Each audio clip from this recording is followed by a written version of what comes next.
सबसे पहले इन्होंने पुरातत्व की स्थापना की। पुरातत्व की स्थापना की और स्थापना करने के पश्चात इन्होंने पढ़ना शुरू किया, ये क्या लिखा गया है इसमें। सबसे पहले दानंग शब्द का उन्होंने, जो मध्य प्रदेश के भोपाल के पास में कौन सा वो है, और उस पत्थर को अंग्रेज बड़ी श्रद्धा के साथ अपने यहाँ ले गए हैं, अपने यहाँ म्यूजियम में बड़ी श्रद्धा के साथ ले जाके उसको सुरक्षित रखे हुए हैं। यहाँ तो भगवान बुद्ध की मूर्तियाँ तोड़ दी गई, इतनी अच्छी कलाकृतियाँ जो की गई है पत्थरों की। 4 शेर वाला स्तंभ आप लोग देख ही रहे हैं, सारनाथ में जाके देखिए, वहाँ म्यूजियम में रखा हुआ है। इतनी अच्छी कलाकारियाँ को क्यों क्षति पहुँचाया गया, किसने क्षति पहुँचाया, ये सब हमें आपको जानने की आवश्यकता है। इतिहास के पन्नों से और स्व विवेक और स्व बुद्धि से इसको परखने की ज़रूरत है। इतनी अच्छी अच्छी कलाकृतियाँ जो की गई पत्थरों पे, आज के ज़माने में लोग पेंसिल से कागज़ पे नहीं बना पा रहे हैं। और उस समय का टेक्नोलॉजी कितने आगे था कि देखिए जरा सा डिफरेंस नहीं है, एक साइज का ही हर जगह बनाया गया है, जरा सा उसमें डिफरेंस नहीं, अंतर नहीं है। ये बहुत बड़ी बात है। तो उन पत्थरों को किसने क्षति पहुंचाई, क्या किया, उस पर हम प्रकाश नहीं डालेंगे। पहले ये जानें कि अंग्रेजों ने कैसे कल्याण किया बुद्ध के विचारों को, और सम्राट अशोक जैसे चक्रवर्ती विश्व विजेता राजा की कलाकृतियों को कैसे खोजा उन्होंने।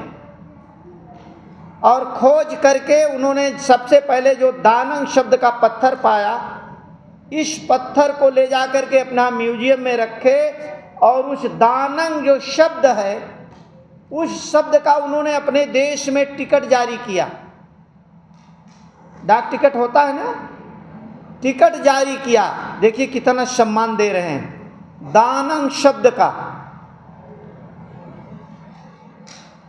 और इसके बाद में दूसरा उन्होंने सेंटेंस पढ़ा, जो मिर्ज़ापुर ज़िले में पड़ता है, अहरौरा एक स्थान, जहाँ से पत्थरों को तराश करके और वहाँ पर तराश करके उसको कला के रूप में प्रेजेंट करके ले जा कर के वहाँ स्थापित किया जाता था। यहीं बनता था, कारखाना उनका यहीं अहरौरा में ही था। और इस अहरौरा से किस साधन से कैसे ले जाते थे, ले जाकर के दूर दूर दूर दूर कहाँ उन्होंने 60,000 तो केवल बिहार प्रदेश में लगवाया था उन्होंने। 60,000 चैत्य, स्तूप, स्तंभ और शिलालेख केवल बिहार प्रदेश में था। और पूरे अपने साम्राज्य में 84,000 उन्होंने स्थापित कराया था। और सारा कहाँ से बन के गया था, सारा बन करके गया था अहरौरा से। कितने पहाड़ कटे होंगे। और वहाँ पर इनकी सेना रहती थी सम्राट अशोक की, और उनका जो कैश भंडारण था, खजाना जो था, उस स्थान को आज दूसरी संस्कृति के लोगों ने वहाँ कुछ मंदिरें बना करके भंडारी माई के नाम से पूजते हैं। और बगल में शिलालेख भी है।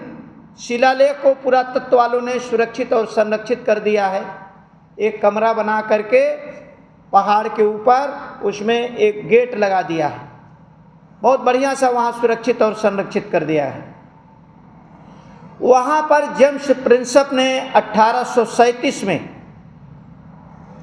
दूसरी बार पढ़ा इयंग धम्मंग लिपि। क्या पढ़ा?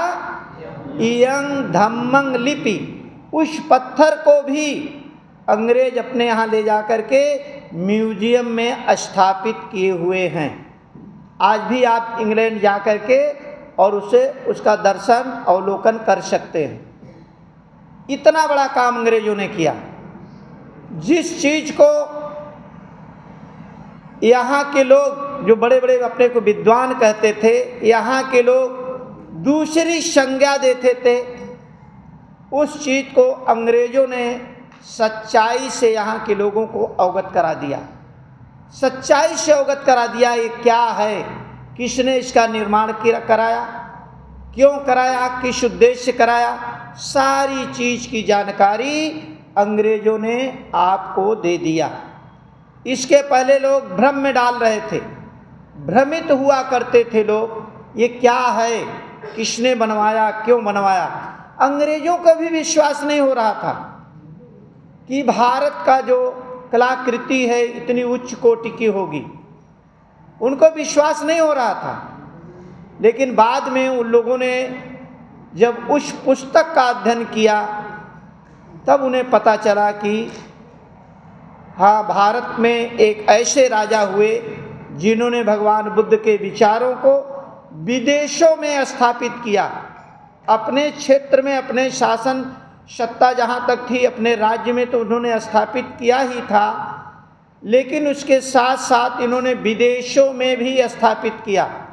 ये सारी चीज़ की जानकारी अंग्रेजों को हुई। अंग्रेज सबसे पहले एक स्थान का पता लगाए उस पुस्तक के माध्यम से, फिर उसमें जो डिस्टेंस दिया गया था, इतनी दूरी पे इस दिशा में ये स्थान है, इतनी दूरी पे इस दिशा में ये स्थान है, तो उन चीज़ों का पता लगाया गया। जिस महाबोधि महाविहार की लड़ाई आज चल रही है, वह महाबोधि महाविहार मिट्टियों से ढका हुआ था। इतना विशालकाय मंदिर मिट्टी से ढका हुआ था, आप समझ सकते हैं कि उसको ढकने की क्या आवश्यकता थी। लेकिन इतना ऊंचा जो मंदिर है उसको मिट्टियों से ढक दिया गया था। उस चीज़ को अंग्रेजों ने पता लगवाया तो वहाँ की मिट्टियों को हटवाना शुरू कर दिया। जैसे जैसे मिट्टी हटती गई और वहाँ के सारी चीज़ अपने आप दिखाई देने लगी। सारे लोग दंग रह गए, अरे इतनी विशालकाय मंदिर, इसको मिट्टी से ढक दिया गया। अंग्रेजों ने हमें बहुत कुछ दिया। उनके एक सहयोगी थे जेम्स प्रिंसेप के, जिनका नाम था sir Cunningham, Alexander Cunningham, sir Alexander Cunningham. ये दोनों लोगों ने मिल करके आपके इतिहास को और आपके खोए हुए विश्वगुरु शाक्यमुनि तथागत बुद्ध को और चक्रवर्ती सम्राट विश्व विजेता सम्राट अशोक महान को, इन दोनों अंग्रेजों ने खोज करके निकाला। इसलिए उनको हम सभी लोग तहे दिल से शुक्रिया अदा करते हैं, धन्यवाद देते हैं, ढेर सारी मंगल कामनाएं करते हैं।